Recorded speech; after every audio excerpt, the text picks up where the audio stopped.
Bonsoir à tous, merci de nous retrouver dans le cadre 19h45 sur votre chaîne de télévision LTM et nous ouvrons ce journal en direction de la Damawa où le tout premier conseil régional exécutif de cette région a été installé dans sa prise de fonction. Le président du conseil régional de la Damawa ainsi que les différents membres de ce bureau ont reçu des prescriptions et des instructions du gouverneur de la région de la Damawa qui a prescrit à ceci le travail sans relâche pour le bien-être et le bonheur des populations. Les précisions de Bello Bouba Bakseydou et Boubakari Moussa dans ce reportage. Après la cérémonie de prestation de serment du 11 janvier dernier, le bureau du conseil régional de la Damawa entre effectivement en fonction. Cette dernière étape donne quitus au nouveau exécutif régional de mettre en œuvre ses missions de développement socio-économique tant attendues par les populations de la Damawa. Cérémonie au cours de laquelle le président du conseil reçoit des mains du numéro 1 de la Damawa les clés du siège qui devrait désormais abriter les membres des conseillers régionaux. De préserver l'intérêt général et d'assurer l'intégrité et la primauté de l'État au cours de l'accomplissement de ces missions. Alors nous disons que c'est une cérémonie historique. Nous venons de vivre l'achèvement du processus de décentralisation engagé par le chef de l'État. Nous voulons ici exprimer notre gratitude au président de la République qui a tenu à ce que ce processus se réalise. Alors aujourd'hui, la gestion des affaires locales est confiée aux enfants de la localité. Investi le 22 décembre dernier lors de la session du plein droit consacrée à l'élection du président et des membres du bureau du conseil régional dans la région de la Damawa, le docteur Mohamed Dewa auront la lourde responsabilité d'œuvrer dans le développement de la région. Les conseils régionaux et les invités spéciaux à la salle de conférence ici, au siège du conseil régional à lui. C'est le chef traditionnel toute obédience confondue. Salle de réunion du siège. Il y en a beaucoup de salles de s'il vous plaît. Le motif le bien-être de la population. Tout ce qu'on va faire va être autour du bien-être de la population. Passer aux réjouissances de la victoire, place aux actions concrètes du développement. Et après l'installation du bureau du conseil régional de la région de la Damawa, le gouverneur de cette région a poursuivi cette fois-ci dans le département de la Vigna pour l'installation du tout nouveau préfet de cette partie de cette circonscription administrative. Il s'agit de Yves-Bertrand Woufak qui a pris ainsi fonction et à ce dernier, le gouverneur de la région de la Damawa a prescrit le strict respect des mesures barrières dictées par le gouvernement camerounais pour lutter contre la pandémie coronavirus qui continue de faire des victimes à travers le triangle national, mais aussi combattre le phénomène d'enlèvement d'enfants avec rançon. Une fois de plus, des précisions de nos correspondants depuis la région de la Damawa, Bello Bakseydou et Boubakari Moussa. Le désormais préfet du département de la Vina a pris officiellement ses fonctions lors d'une cérémonie solennelle d'installation présidée par le gouverneur de la Damawa à la place de l'indépendance de Ngaoundéré. Effectué dans la pure tradition du commandement territorial, Kilda Ditadike Bouka a envoyé le nouveau préfet dans l'exercice de ses fonctions.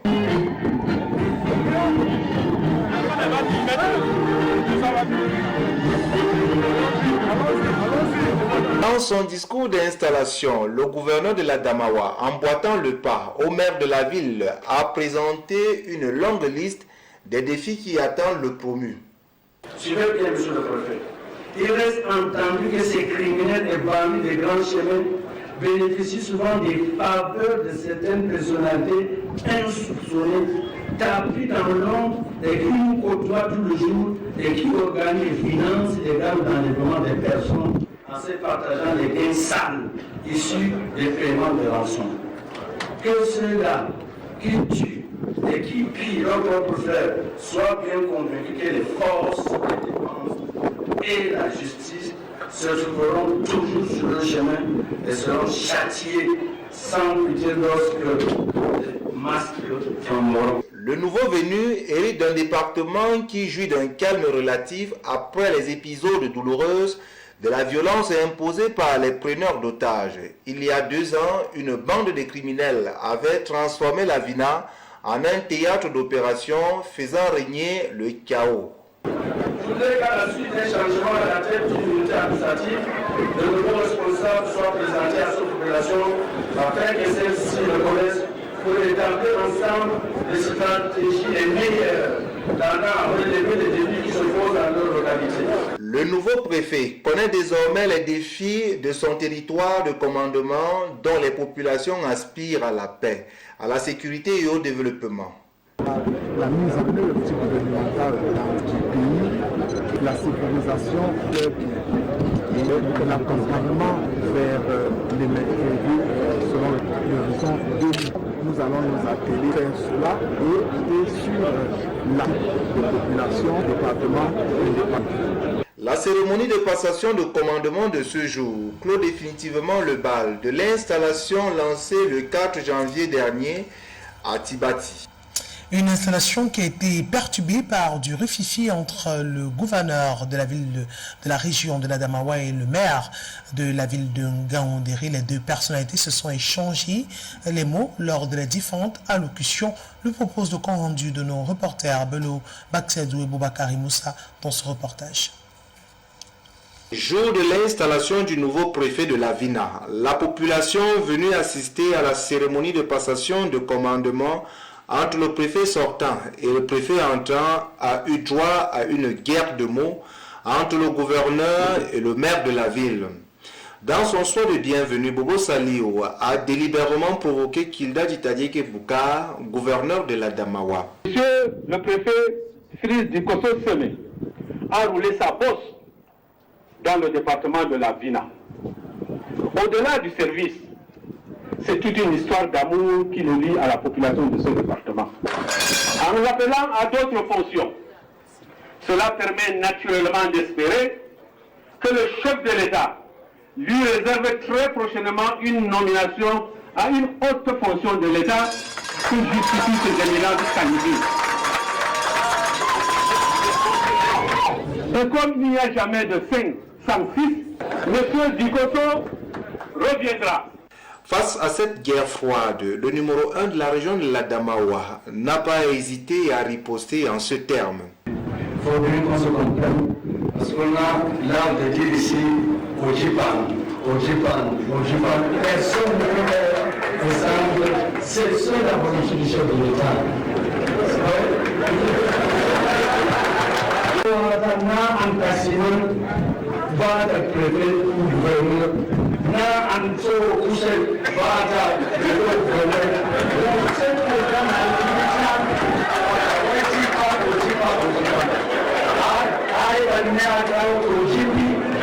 Notons que le maire de la ville, depuis son accession à l'hôtel de ville, a toujours boudé les cérémonies officielles organisées par le gouverneur de l'Adamawa.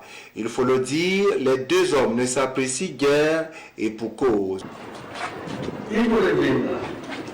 De prendre en main toutes les mesures nécessaires d'assainissement. Car de ce secteur, car l'activité dans l'ensemble de la circonscription demeure une véritable gangrène. Monsieur le préfet, les opérateurs de ce secteur ont pris nos villes, et particulièrement la ville de Ngaoundéré, en otage. Ils font plus mal que ce que nous avons décrit plus haut, les preneurs d'otages. Ils font plus mal que les preneurs d'otages, ces opérateurs de mototaxi. À cet égard, j'ai alors instruit l'interdiction de circulation de mototaxi de 20h à 6h, et cette mesure qui devient d'actualité, il faut bien que je le précise, et cette mesure est d'actualité, a pu démontrer son efficacité dans la baisse drastique des cas d'agression dans les différentes villes de la région d'Adamawa et particulièrement dans la ville de Ngaoundéré. Certes, la mesure de restriction de circulation de moto-taximans a pu générer des effets collatéraux dommageables et une mauvaise appréciation de ces mesures avait conduit hors de taxi motos a semé le trouble dans la ville des journées de 15 et 16 mars dernier. Cette effronterie a eu pour corollaire un pic d'agression et de meurtres, aussi bien des usagers que des conducteurs de motos eux-mêmes, les mois qui ont suivi. Et jusqu'aujourd'hui, nous parlons, parce qu'ils ont voté cette mesure, nous avons des motos d'accident couchés à l'hôpital, des motos d'accident qui sont transférés à Yaoundé suite aux agressions, parce qu'ils ont refusé de respecter la mesure sanitaire que le gouvernement avait prise. Alors qu'ils venaient juste d'accéder au poste de maire de la ville, la première décision de ce dernier fut de remettre aux propriétaires leurs motos garées dans les fourrières de la communauté urbaine, sans au préalable consulter le gouverneur responsable de la saisie des 10 engins. C'est la goutte d'eau qui aura débordé le vase.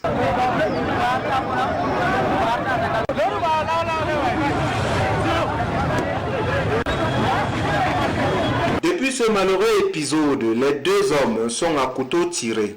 L'un et l'autre évitent au maximum de se retrouver aux mêmes endroits. Pour le moment, chacun de ces deux autorités reste sur ses positions aux grandes dames des populations qui attendent des actions concrètes pour leur développement. Une installation qui s'est faite sans incident, c'est celle du nouveau sous-préfet de Mandjou qui est installé dans ses fonctions par le préfet du Lomé Diarème dans la région de l'Est Cameroun.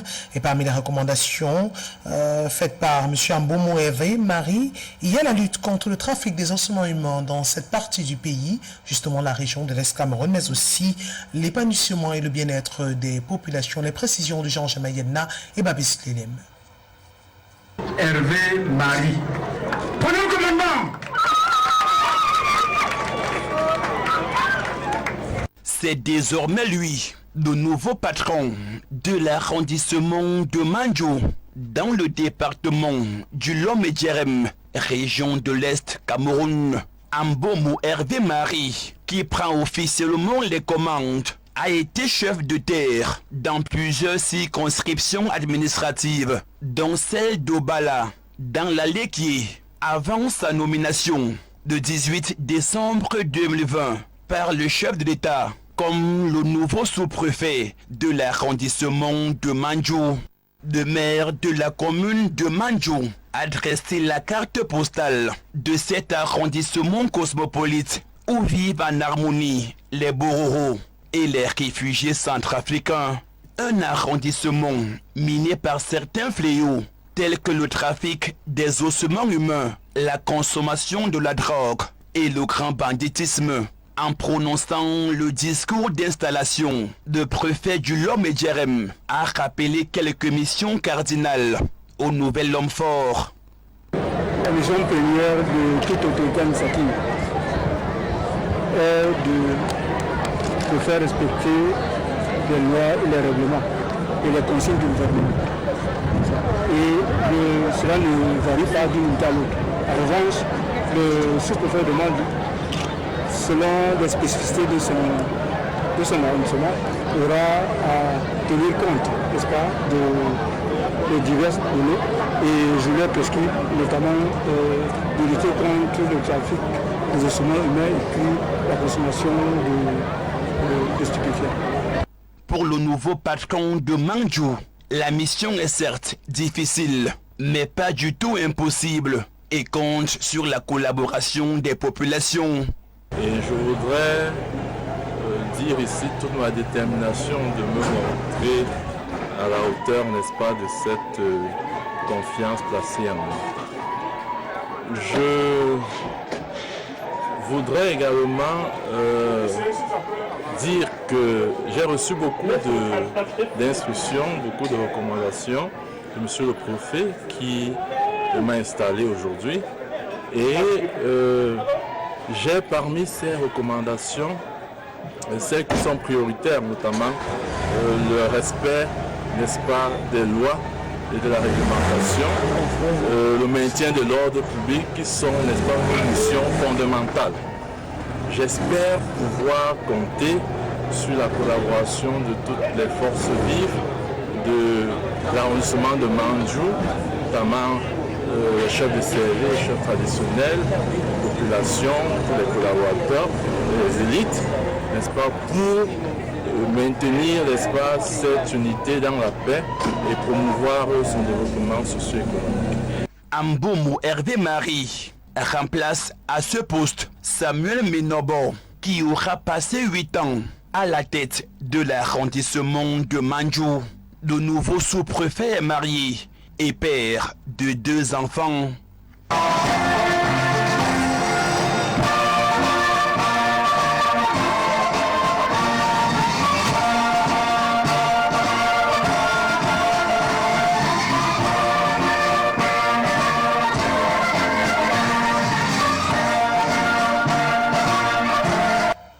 Les chefs traditionnels et les chefs de quartier des différents villages de l'arrondissement de Mélan, situé dans le département du Mongo, évaluent les différentes activités menées sur le terrain pour le compte de l'année 2020 qui s'est achevée il y a quelques jours.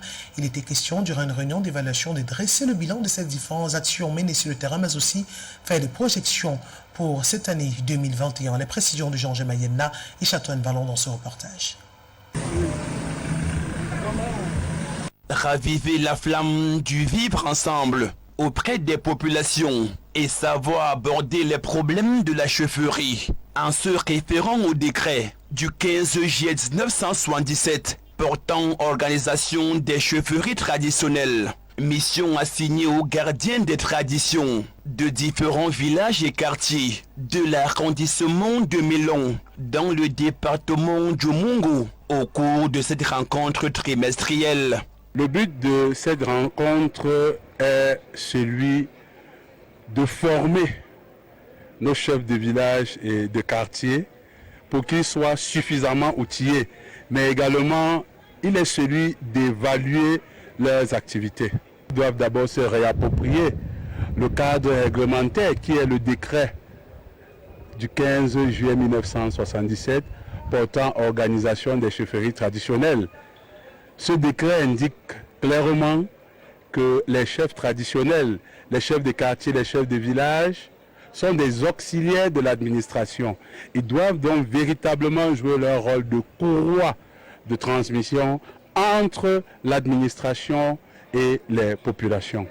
Nous leur avons recommandé principalement de veiller au strict respect des mesures barrières prescrites par la très haute hiérarchie dans le cadre de la lutte contre la propagation du coronavirus. Également, nous avons formulé des recommandations en ce qui concerne l'hygiène et la salubrité, la création et la redynamisation des comités de vigilance. Nous avons invité également les différents chefs à collaborer avec les différentes administrations et à fournir le renseignement nécessaire qui nous permet de traquer jusqu'au dernier retranchement les fauteurs de troupes. Une initiative appréciée à sa juste valeur par les participants qui ont profité de l'occasion pour dresser un bilan de l'année écoulée. Nous voulons saluer l'initiative de ce préfet. La dernière fois, c'était le 6 octobre. C'était la première fois, d'ailleurs, qu'il a commencé ce genre de consultation avec ses chefs, ce que nous avons trouvé vraiment salutaire. Alors, nous avons, la dernière fois, obtenu des recommandations pour la prochaine, qui est celle d'aujourd'hui, où tous les prêtres devaient s'asseoir. Et nous constatons qu'à la suite de ces assises, cette réunion de consultation, il y a beaucoup de choses qui ressortent, beaucoup de vérités, beaucoup d'expériences qui sont partagées. Donc c'était quelque chose de très intéressant que nous souhaitons que ça perdure. C'est le cas de travail dont nous avons donné pendant la première, c'est-à-dire que les recommandations, notamment la mise sur pied d'un comité de vigilance, du comité de développement, de veiller sur l'hygiène et la salubrité, les jeudis propres qu'il ne faut pas lâcher, et l'insécurité, il faut lutter contre le grand banditisme. Tout cela, c'était les recommandations et c'est ce que nous essayons de faire. Pour la réunion, la toute première réunion, la première recommandation, en fait, c'était la mise sur pied d'une amicale des chefs. Jusqu'ici, elle n'est pas encore mise en place. Il y avait, n'est-ce pas, l'hygiène et salubrité qui doit être, n'est-ce pas, le cheval de bataille. En dehors, n'est-ce pas, de l'hygiène et salubrité, les axes de développement comme, n'est-ce pas, la route, l'eau, l'électricité, tous ces points-là devaient être, n'est-ce pas, suivis. Et je crois qu'au jour le jour, n'est-ce pas, nous mettons en place, n'est-ce pas, des stratégies nous permettant d'atteindre les objectifs qui ont été fixés par M. le sous-préfet. L'efficacité de plus de 5 heures de réflexion ici ne pourra être appréciée que dans les tout prochains jours sur le terrain.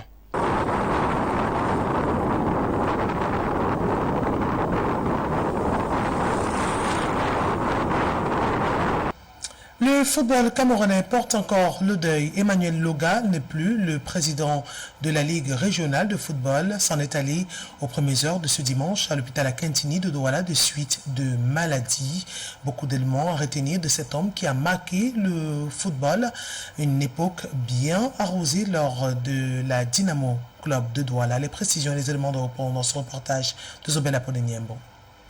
Il aura été de tous les combats pour que le football retrouve ses lettres de noblesse dans la région du littoral. La tête de proue de Littoral Maison Mère. Son idéologie était fondée sur le slogan « Retour au foot ». Un slogan qui a eu de la peine à être accepté par certains prévaricateurs de la Fédération camerounaise de football qui n'avaient pour seule mission que la défense de leurs intérêts personnels. Emmanuel Loga avait alors été considéré comme persona non grata dans la gestion des affaires du football au Cameroun, au temps du professeur Joseph Owona, président du comité de normalisation à la FECAFOOT, candidat à la présidence de la Ligue régionale de football du littoral entre 2014 et 2015. Il avait farouchement été opposé par ceux qui voulaient tout contrôler et constituer au sein de la mutuelle. Cette année-là, la candidature d'Emmanuel Loga avait tout simplement été rejeté. Téméraire et déterminé à apporter sa contribution à la construction de l'édifice football, l'ancien président de la Dynamo de Douala était revenu en 2019 et avait finalement été élu contre vents et marées président de la Ligue régionale de football du littoral. En plus de retour au foot, son mandat était également placé sous le slogan « Tolérance zéro » contre les fauteurs de troubles, en référence aux luttes qu'il rencontrait au sein de l'exécutif qu'il dirigeait, avec en toile de fond la querelle autour du secrétaire général Mathieu Nathanaël Ndiok. Le 7 janvier 2020 dernier, Emmanuel Loga avait procédé au lancement du championnat régional de football du littoral. Mais son mandat, truffé d'embûches et d'obstacles, il ne l'achèvera malheureusement pas à cause de la maladie qui a finalement eu raison de lui ce 24 janvier 2021.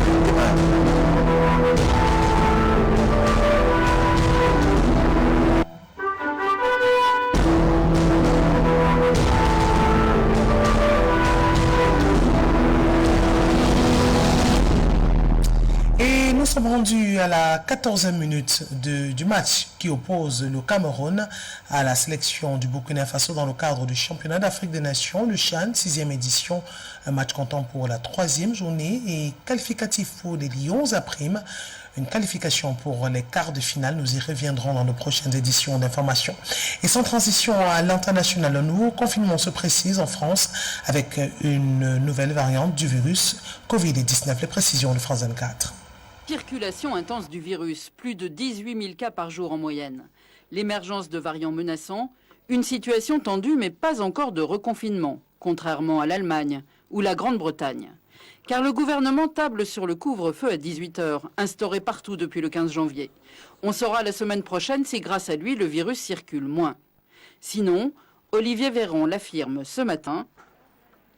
Si ça ne baisse pas, si les variants commencent à se diffuser partout, alors on prendra des mesures supplémentaires, évidemment. Et cela s'appelle le confinement.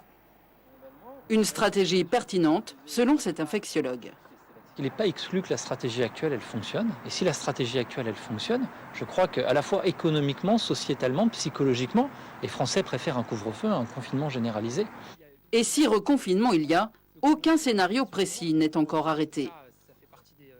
S'agissant des confinements, entre celui qui avait eu lieu en mars, celui qui a eu en novembre, il y a eu des évolutions parce qu'à chaque fois, on tient compte évidemment de ce que nous avons appris des différentes périodes et on adapte nos dispositifs. Alors, Si le gouvernement retarde le confinement, c'est bien sûr aussi pour des raisons économiques. Son coût serait très lourd, 15 milliards d'euros par mois selon Bercy. Et l'impact psychologique, le gouvernement le sait, serait également difficile à assumer. Et c'est avec cette information que nous refermons ce journal télévisé sur votre chaîne de télévision LTM. Retrouvez l'actualité ce lundi à 7h45 dans le grade de la matinale. À 13h, le journal de la mi-journée, une présentation de Patin Guagnon. 17h30, le journal en langue anglaise. Par Albert Viananditi, on se donne rendez-vous ce lundi lorsqu'il sera à 19h45 pour le grand format de l'édition de l'information. Sur ce, je vous souhaite de passer d'excellents moments à l'écoute de nos programmes. Au revoir à tous.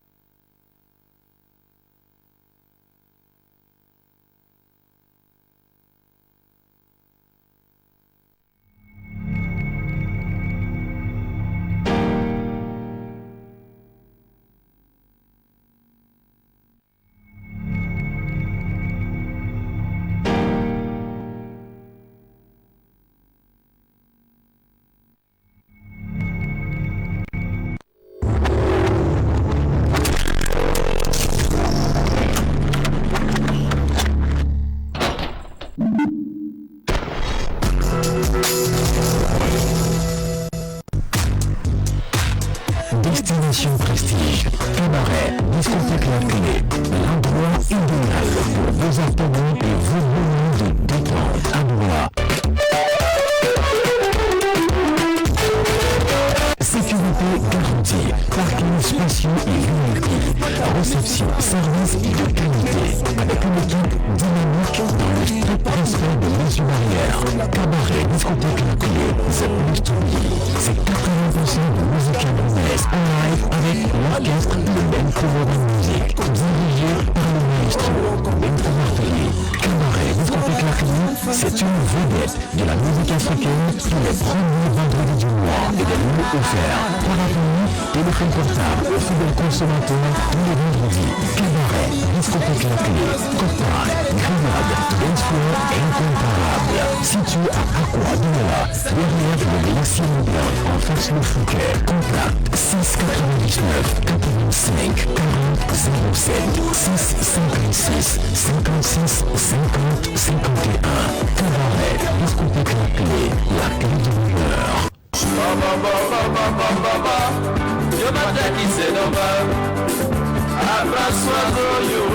Après son 27e acte, voici venue la 28e édition du festival Fumaric. Au programme, exposition d'entreprises, rencontres d'affaires, réseautage, village gastronomique. Particuliers, PME, grandes entreprises, relancez vos activités du 3 février au 8 mars 2021. Au Club Cantel de Bopanda, festival Fumaric, c'est Miss Fumaric, conférences thématiques, espace de jeu, concert géant avec les meilleurs artistes d'ici et d'ailleurs. Stand disponible, réservation 242 18 37 00 677 51 37 61 699 01 82 66. Festival Fumaric reconnu d'utilité publique par décret présidentiel. Sous le parrainage de la mairie de la ville de Douala.